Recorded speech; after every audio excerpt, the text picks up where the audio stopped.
할렐루야. 오늘 창세기 49장 8절에서 12절까지 말씀을 함께 봤습니다. 오늘 말씀의 제목을 그리스도의 통로 유다라고 정했습니다. 루벤 그리고 시므온과 레위 이 세 사람의 야곱의 유언은 저주의 선언이 선포되어졌습니다. 악을 행했고 혈기와 분노를 행해서 저주를 벗고 저주를 당했던 그 예언을 들었던 세 지파의 말씀을 우리가 함께 봤습니다. 이제 저주의 선언이 끝나고 오늘부터는 유다를 통해 복을 받는 복의 선언이 선포되기 시작합니다. 오늘 이 그리스도의 통로로 사용되는 유다에게 주어지는 복을 우리 모든 성도님들도 동일하게 누리시기를 주님의 이름으로 축원합니다. 오늘 본문 8절에 유다를 향해서 이렇게 예언합니다. 유다야, 너는 내 형제의 찬송이 될지라. 내 손이 내 원수의 목을 잡을 것이요 내 아버지의 아들들이 내 앞에 절하리로다 라고 이야기를 합니다. 아버지 야곱이 아들에게 유언을 하면서 너의 아버지 나의 아들들이 유다의 내 앞에 절할 것이다 라는 예언을 합니다. 이 말은 유다 지파 가운데 왕이 일어날 것을 말씀하고 있습니다. 형제 누군가에게 절을 한다라는 건 그 형제들 중에 그 절을 받는 사람이 어떤 높은 위치에 오르게 된다는 의미가 있습니다. 요셉이 꿈을 꾸었죠. 형들의 곡식단이 요셉의 곡식단의 꿈을 꾸는 것처럼 요셉이 애굽의 총리가 되는 역사가 펼쳐진 것처럼 유다의 형제들이 유다에게 절하는 것, 유다 지파에서 왕이 일어날 것을 말씀합니다. 그리고 왕이 일어나면 10절에 이렇게 이야기합니다. 규가 유다를 떠나지 아니하며 통치자의 지팡이가 그 발 사이에서 떠나지 아니하기를. 규가 됐든 통치자의 지팡이 다 왕을 상징하는 것들입니다. 그 왕을 상징하는 왕이 언제까지 떠나지 않느냐? 실로가 오시기까지 유다 지파에서 왕위가 떠나지 않게 하겠다라고 야곱을 통해 하나님이 예언하고 있습니다. 그러면 유다 지파를 통해 실로가 오시기까지 유다 지파의 왕위가 끊어지지 않는 것이 어떻게 이루어지는가? 우리는 이미 이스라엘 역사를 통해서 다 알고 있습니다. 하나님께서 야곱을 통해 유다에게 선포한 예언한 이 말씀 그대로 다 성취하십니다. 믿으십니까? 여쭤보겠습니다. 이스라엘의 첫 왕은 누구지요? 이스라엘의 첫 왕은 누굽니까? 사울은 어느 지파 사람인 줄 아십니까? 베냐민 지파입니다. 왕위는 유다 지파에서 일어난다고 했는데 사울이 베냐민 지파에서 사울이라는 이스라엘 초대 왕이 세워집니다. 예언과 다릅니다. 어떻게 된 걸까요? 여러분, 이스라엘 백성들이 사무엘 선지자를 찾아와서 사무엘 사사를 찾아와서 왕을 달라고 요구합니다. 그때 사무엘이 기분이 팍 상합니다. 어떻게 하나님을 내버려 두고 인간은 왕을 달라고 요구하나? 그때 하나님이 말씀합니다. 저들이 나를 버린 거니까 요구하는 대로 왕을 세워줘라. 그래서 세워진 게 사울 왕입니다. 사울 왕은 하나님께서 유다에게 예언한 대로 왕으로서 그 하나님이 예언한 왕으로 세워지는 것이 아니라 이스라엘 백성들에게 벌로 응답하셔서 세워진 왕입니다. 사울이 왕이 되고 유다 지파를 향한 하나님의 이 야곱을 통해 주어진 이 예언의 말씀을 사울 왕은 확인했을 겁니다. 분명히 확인했을 겁니다. 그래서 사울이 왕이 되고 벌로 왕이 됐든 어찌게 됐든 사울이 왕이 되고 나서 유다 지파의 누군가가 왕의 자리를 노릴 만한 사람이 나타나면 사울은 어떻게 해야 될까요? 이 예언의 말씀을 봤다면 조용히 넘겨주고 역사의 뒤안길로 사라져야 될까요? 자신의 왕위를 끝까지 버티고 지켜야 될까요? 사울은 끝까지 버티고 지킵니다. 다윗이 나타납니다. 블레셋과의 전쟁 중에 아버지 심부름으로 다윗이 나타나서 골리앗을 무찌르고 놀라운 일들이 일어납니다. 근데 백성들이 찬양을 일으켜요. 사울은 천천히요, 다윗은 만만이로다. 사울이 꼭지가 확 돌아버립니다. 내가 이놈은 죽이고 만다. 왜 더 죽이려고 하느냐? 여기에 예언돼 있잖아요. 왕위가 어디에서 나온다고요? 유다 지파. 사울은 어느 지파? 베냐민. 백성들이 다윗을 더 높입니다. 유다 지파의 사람인 다윗을 더 높입니다. 사울은 끝까지 다윗을 죽이려고 합니다. 여러분, 사울이 이 말씀을 확인했다면 조용히 사라져야 되는 게 맞습니다. 세례 요한처럼 주가 오실 길을 예비하는 자이기에 나는 드러나지 않고 그저 내 할 길, 주님 오실 길을 준비하고 난 그냥 사라질 뿐입니다.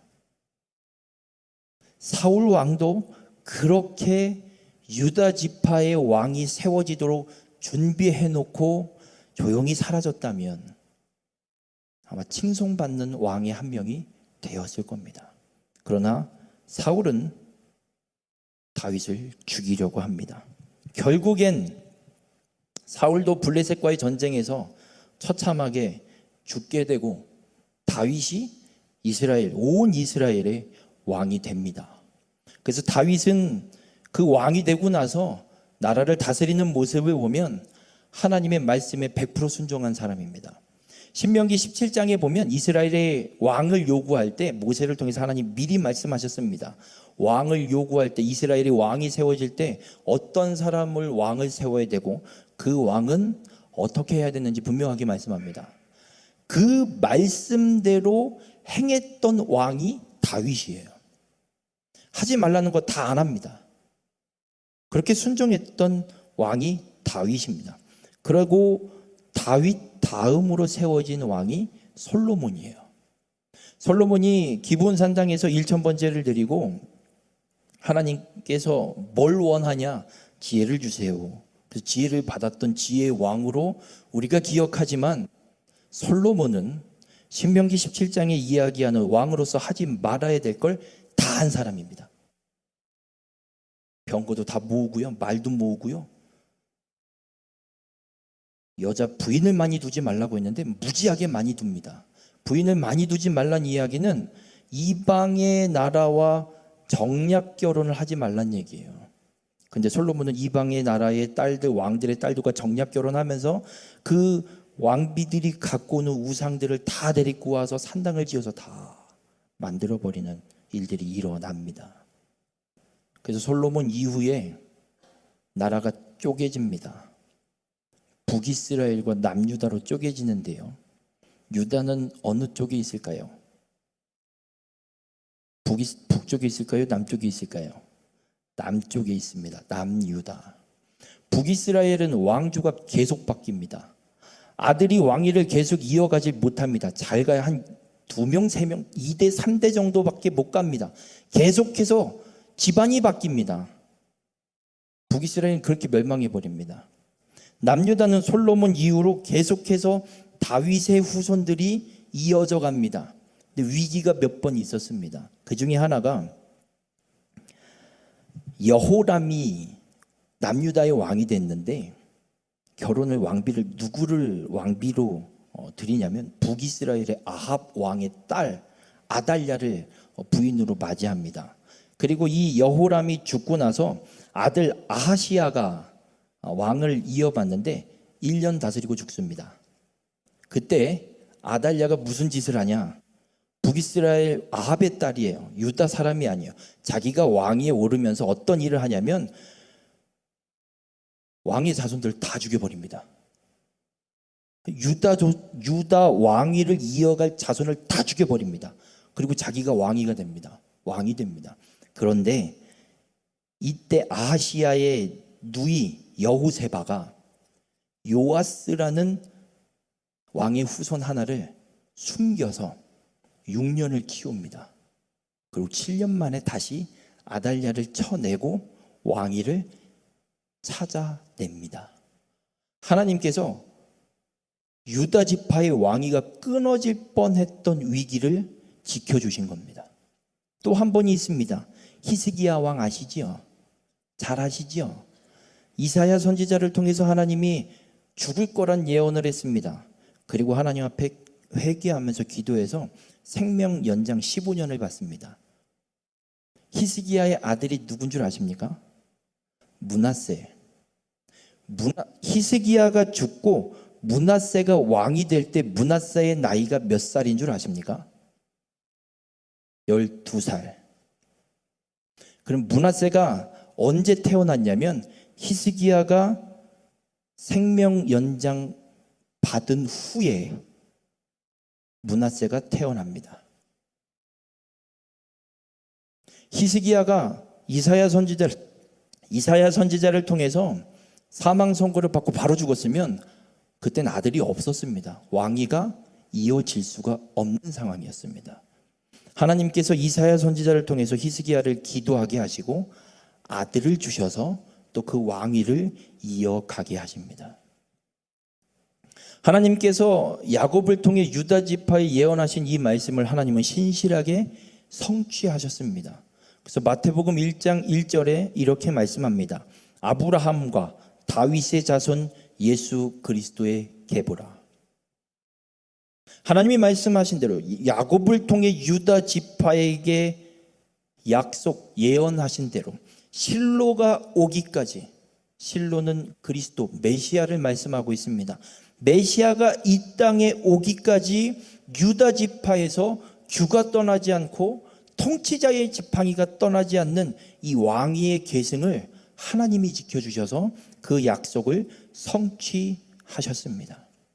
우리 모든 성도님들, 하나님의 말씀은 100% 다 성취됩니다.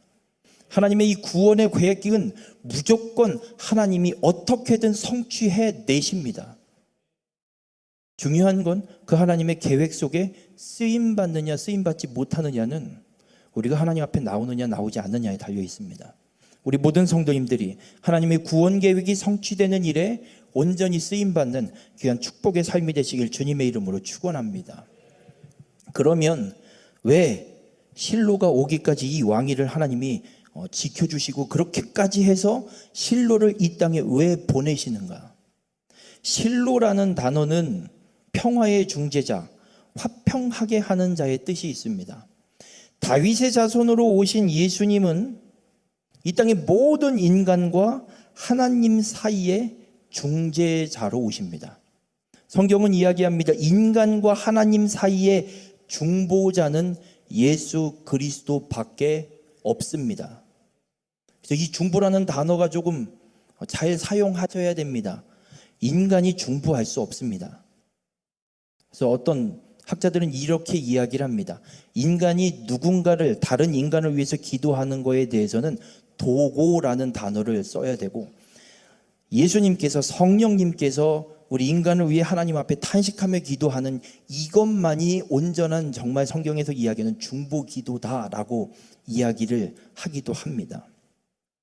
그렇게 예수님께서 성령으로 잉태되어 죄 없으신 자로 이 땅에 오셔서 십자가에 달려서 우리의 죄와 이 땅의 모든 사람의 죄를 다 담당하시고 죽으심으로 우리의 모든 죄의 문제를 해결해 주셨습니다. 그래서 하나님과의 관계를 회복시켜 주시고 화평케 해 주셨습니다. 이사야 53장 5절에도 말씀합니다. 그가 찔림은 우리의 허물 때문이요 그가 상함은 우리의 죄악 때문이라. 그가 징계를 받음으로 우리가 평화를 누리고 그가 채찍에 맞음으로 우리는 나음을 받았도다. 예수님의 십자가 사건은요, 우리의 허물, 우리의 죄악, 우리의 화평, 우리의 나음, 치유의 역사가 일어나는 사건이었습니다. 이 말씀을 그대로 예수님이 십자가에서 성취하셨습니다. 믿으시길 바랍니다. 어떻게 예수님이 우리의 죄를 대신 지신 게 무슨 증거가 있어서 그냥 엿삭 속에 그 한 인물이 죽고 만 거 아니에요? 예수님의 죽음이 어떻게 우리의 죄를 대신 지신 것이고 우리를 하나님과 화평케 하는 역사가 일어났다는 증거가 있습니까? 네, 있습니다. 예수님이 죽으실 때 일어난 큰 사건이 하나 있습니다. 성소에 휘장이라는 게 있습니다. 휘장은 성소 안에 지성소를 구분 짓는 겁니다. 이 성소의 휘장이 찢어졌습니다. 어떻게 찢어졌는지가 중요합니다. 위에서 아래로. 위에서 아래로 찢어졌다는 얘기는 위에 있는 존재가 그 휘장을 찢었다는 얘기예요. 여러분 옆에 있는 이 커튼 바닥에 서서 저 위에부터 찢을 수 있으세요? 못 찢습니다. 저 꼭대기 올라가서 저 꼭대기 뭔가를 잡아서 당겨야 위에서부터 아래로 찢을 수 있는 겁니다. 성소의 휘장이 위에서부터 아래로 찢어졌다는 건 하나님이 찢으셨다는 얘기입니다. 언제요? 예수님이 십자가에서 죽으실 때. 그리고 하나님이 휘장을 찢으셨다는 이야기는 우리를 아무도 들어올 수 없었던 하나님의 임재의 상징 그 지성소 안으로 하나님이 초청하시는 겁니다. 누구를 통해서요? 예수 그리스도를 통해서. 우리 모든 성도님들, 예수님께서 십자가의 죽으심으로 우리를 하나님과 화평케 하신 증거가 바로 예수님이 십자가에 죽으실 때 성소의 휘장이 위에서 아래로 찢어진 것입니다. 그게 안 찢어졌으면 이야기할 수 없을 겁니다. 하나님께서 찢으셔서 우리에게 분명하게 말씀하고 있습니다. 로마서 5장 10절에 또 이렇게 말씀합니다. 곧 우리가 원수 되었을 때에 그의 아들의 죽으심으로 말미암아 하나님과 화목하게 되었은즉 화목하게 된 자로서는 더욱 그의 살아나심으로 말미암아 구원을 받을 것이니라. 예수님께서 십자가의 죽으심으로 우리는 하나님과 화목하게 되었습니다. 하나님 앞에 함부로 나갈 수 없었지만 예수님이 십자가의 죽으심으로 우리는 하나님과 화목하게 됐고 화평하게 돼서 하나님 앞에 우리는 나갈 수 있게 되었습니다. 우리 모든 성도님들, 예수 그리스도의 죽음 때문에 우리 죄의 문제가 해결되고 하나님과 화평케 되었음을 믿으시길 주님의 이름으로 축원합니다. 또 하나의 증거가 있습니다. 예수님께서 살아생전에 제자들에게 이런 말씀을 합니다. 요한복음 14장 16절에 내가 아버지께 구하겠으니 그가 또 다른 보혜사를 너희에게 주사 영원토록 너희와 함께 있게 하리니 말씀합니다. 예수님이 말씀하십니다. 또 다른 보혜사 성령님을 우리에게 보내주시겠다고. 예수 그리스도를 믿고 영접하면, 나의 구주로 영접하면 예수님이 약속하신 대로 성령님을 우리 안에 보내주십니다. 그리고 성령님이 행하시는 일은 우리 안에서 모든 것을 가르쳐 주시고 예수님이 하신 말씀, 모든 말씀들을 생각나게 하십니다. 그래서 우리의 삶 속에 성령의 인도함을 받는 자는 예수 그리스도의 죽음을 통해 하나님과 화목하게 돼서 성령께서 내 안에 내주하고 계시다는 겁니다. 성령의 인도함을 받는다면 증거가 무엇이냐면 우리의 삶에 성령의 은사가 나타나고 성령의 열매가 맺어져서 우리의 성품이 바뀌어지는 겁니다. 술 타배기가 성령 받으면 순식간에 끊어버립니다. 하루에 2갑씩 담배를 피는 꼴초가 성령 받으면 하루아침에 끊어집니다. 화가 많은 사람이 성령님이 임하시면 그 화가 잠잠해집니다. 분노가 많은 사람이 성령이 임하면 그 분노가 다 잠잠해지고 온유해집니다. 성령의 역사입니다. 그래서 성령을 받은 자, 성령을 받아서 성령이 우리 안에 계시면 불신자들도 저 사람은 정말 예수 믿나 보네 라고 인정할 수밖에 없도록 성품의 변화가 일어납니다. 보디발이 요셉을 사가서 요셉의 그가 행하는 모습을 보고 이런 이야기를 합니다. 야, 네가 섬기는 하나님 너와 함께하는 게 분명하구나. 우리의 삶에 성령의 열매가 맺어지는 것이 성령님께서 내 안에 거하시다라는 증거입니다. 우리 모든 성도님들, 성령께서 우리 안에 거하고 계심을 믿으시길 바랍니다. 그리고 우리의 성품을 성령의 열매를 맺는 성품으로 100% 변화시켜 주심을 믿고 살아가시길 바랍니다. 이 평강, 이 화평을 누릴 수 있는 길은 다른 거 없습니다. 예수 그리스도밖에 없습니다. 내 삶의 어떤 노력으로는 성취되지 않습니다. 내 노력으로 이루어지는 거 아닙니다. 내가 노력해서 성품의 변화가 일어나는 것이 아니라 예수 그리스도를 믿어 성령께서 내 안에 내주하시고 역사하셔서 우리의 삶이 변화됨을 믿으시길 바랍니다. 우리 모든 성도님들이 그렇게 예수 그리스도를 통해서 하나님과 화평을 이루고 평강을 누리며 살아가는 귀한 축복의 삶이 되시길 주님의 이름으로 축원합니다. 그렇게 예수 그리스도를 믿어 구원받은 자, 하나님과 화평을 이루게 되면 우리의 삶이 어떻게 변해야 되냐면 오늘 본문 10절에 이렇게 말씀합니다. 실로가 오시기까지 이르리니 그에게 모든 백성이 복종하리로다. 유다 지파의 왕위가 그리스도께서 이 땅에 오시기까지 유지될 겁니다. 그리고 그 그리스도께, 그 유다 지파 왕권에 모든 백성이 복종하게 됩니다. 이 그에게는 실로라고 보셔도 됩니다. 예수 그리스도께서 이 땅에 오시고 나면 이 땅의 모든 백성들이 그리스도께 복종하게 됩니다. 그리스도께 복종하는 것이 복임을 믿으시길 바랍니다. 여러분, 순종과 복종은 다릅니다. 같은 의미지만 조금 차이가 있습니다. 순종은 그래, 그렇게 해야지 내가 말씀하시면 네, 내가 납득하고 용납하고 인정하고 이해가 되니까 그렇게 하겠습니다. 자의적인 어떤 내가 인정하는 용납하는 어떤 모습이 함께 첨가되어 있는 단어라면, 복종은 내가 이해가 안 돼도, 쉽게 말씀드리면 군생활 이해가 안 되거든요. 가기 싫거든요. 나라에서 하라니까 할 수밖에 없는 거예요. 그게 복종입니다. 순종은 내가 자원해서 내가 군생활 좀 한번 해볼까?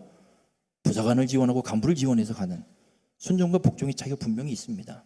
그러면 우리가 그리스도를 믿고 복종하는 것, 우리에게 하나님과 화평하도록 우리의 죄를 대속하신 이 예수 그리스도를 믿는 우리가 예수 그리스도께 복종하면 도대체 어떤 복이 주어지길래 복종을 하라고 말씀하고 있는가? 오늘 11절과 12절에 그 복에 대한 말씀을 하고 있습니다.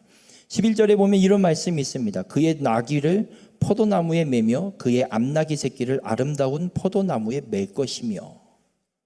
여러분, 나귀는 이 시대, 이 당시에 나귀는 짐을 실어 나르는 운반 수단이었습니다.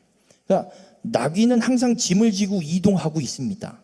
여기에 그의 나귀라고 나와 있는데 이 그는 실로, 그리스도, 예수라고 보시면 됩니다. 그러면 예수의 나귀, 예수님이 나귀가 있었나요? 예수님은 머리 둘 곳도 없는 분이에요. 그럼 예수의 나귀는 무엇일까? 예수님의 백성이라고 보시면 돼요. 그럼 나귀라고 왜 예수님의 백성을 나귀로 비유를 할까? 다윗이 밧세바를 범하는 죄를 짓고 회개한 후에 지은 시가 시편 38편의 시입니다. 이 시편 38편 4절에 다윗이 이런 고백을 해요. 내 죄악이 내 머리에 넘쳐서 무거운 짐 같으니 내가 감당할 수 없나이다. 다윗이 자신이 범한 죄에 대해서 짐으로 표현하고 고백하고 있습니다.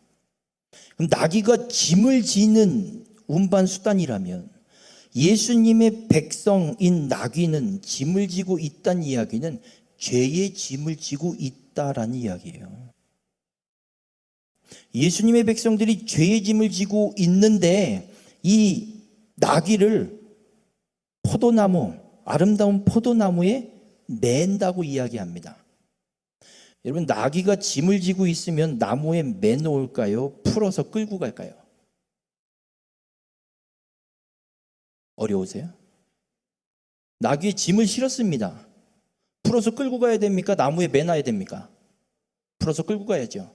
그럼 나무에 매놨다는 얘기는 이 나귀가 짐을 안 싣고 일 없이 쉬고 있다는 이야기입니다.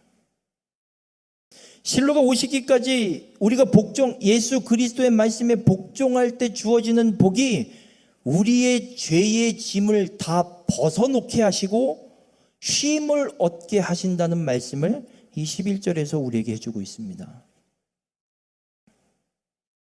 우리 모든 성도님들, 우리가 죄의 짐을 벗어버리는 길은 예수 그리스도밖에 없습니다. 예수 그리스도를 만나지 않고 예수 그리스도를 의지하지 않으면 우린 끊임없이 죄의 짐을 지고 고통 가운데 있을 겁니다. 우리 모든 성도님들, 예수 그리스도께서 십자가의 죽으심으로 우리의 죄를 다 담당하시고 십자가의 죽으심으로 우리의 죄의 짐을 깨끗이 해결하시고 우리에게 진정한 안식을 허락하심을 믿으시길 주님의 이름으로 축원합니다. 그래서 예수님이 마태복음 11장에 이렇게 말씀합니다. 수고하고 무거운 짐진 자들아 다 내게로 오라. 예수 그리스도께서 우리의 그 무거운 죄의 짐을 내려놓게 하시고 그렇게 주님께 나오면 그리하면 너희 마음이 쉼을 얻으리라. 우리 모든 성도님들, 혹여라도 죄의 짐이 아직 남아 있으십니까? 예수 그리스도 앞에 나오시길 바랍니다.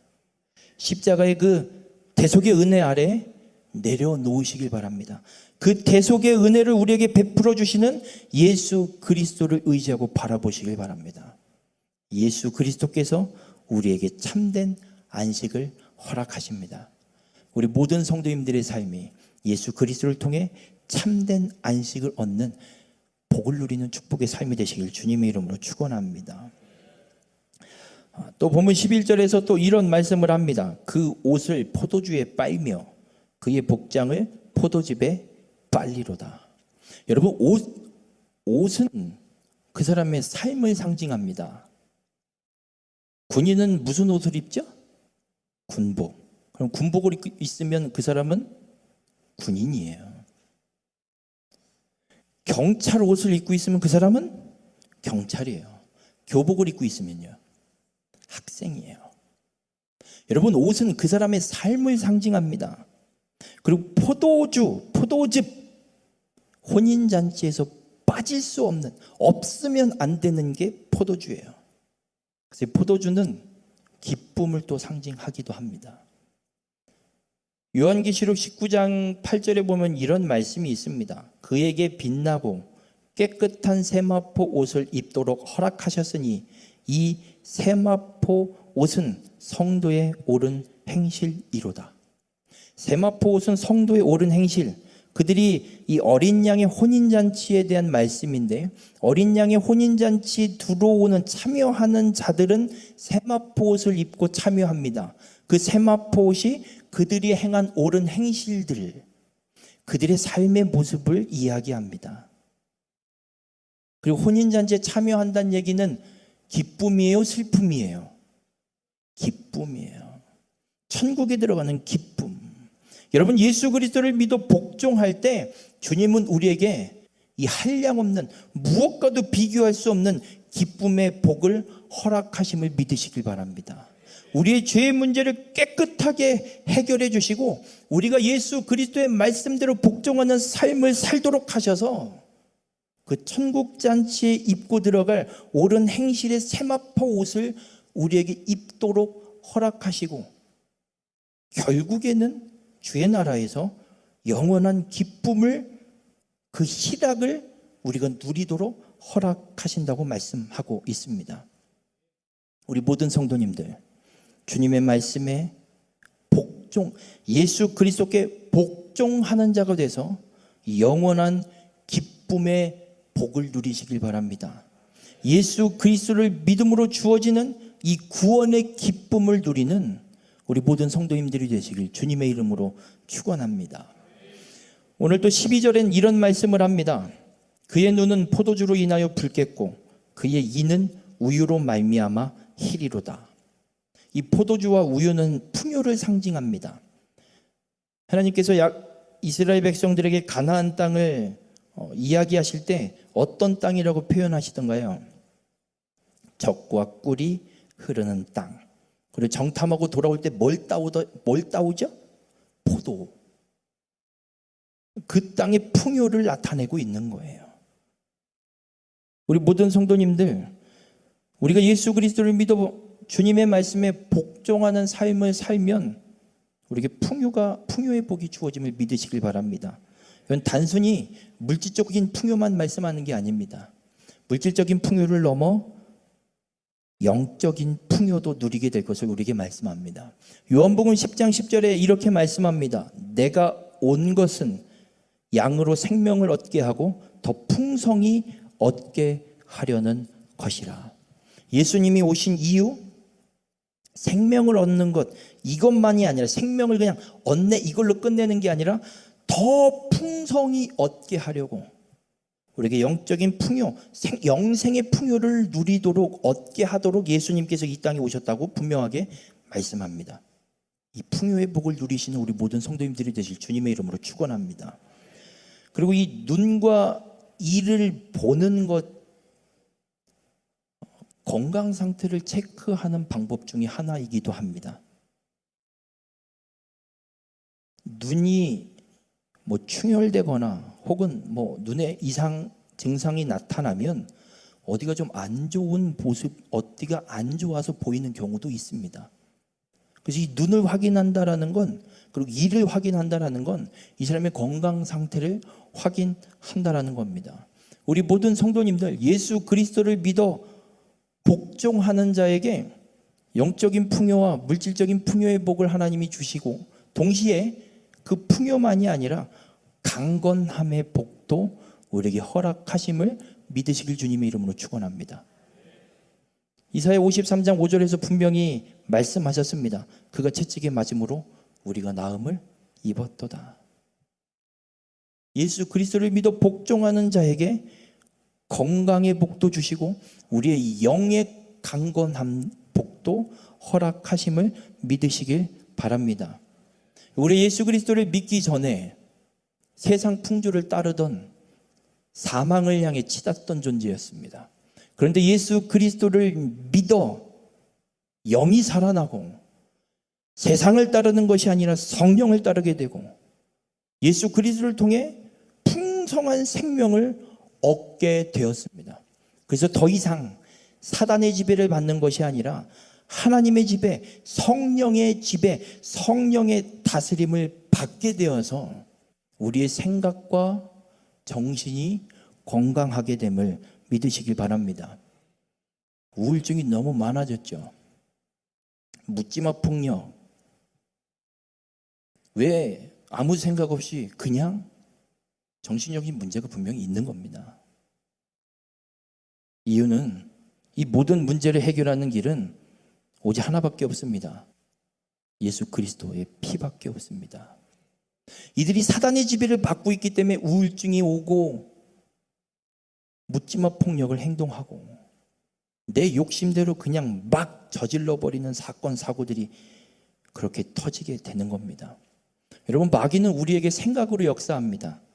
이래도 괜찮겠지라는 생각을 슬쩍 끼워 넣으면 끝납니다. 성령님께서도 우리에게 생각으로 동일하게 역사하십니다.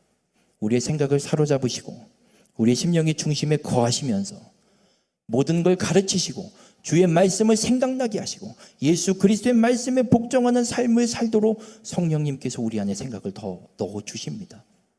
우리 모든 성도님들, 예수 그리스도를 믿어 복종하는 삶을 사는 자는 이 성령의 다스림, 성령의 지배를 받는 삶이기에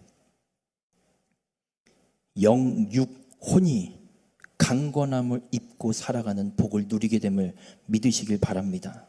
우리 모든 성도님들, 예수 그리스도를 믿어서 풍성한 생명의 복을 받으시고 성령의 지배를 받는 강건한 건강한 축복의 삶이 되시길 주님의 이름으로 축원합니다.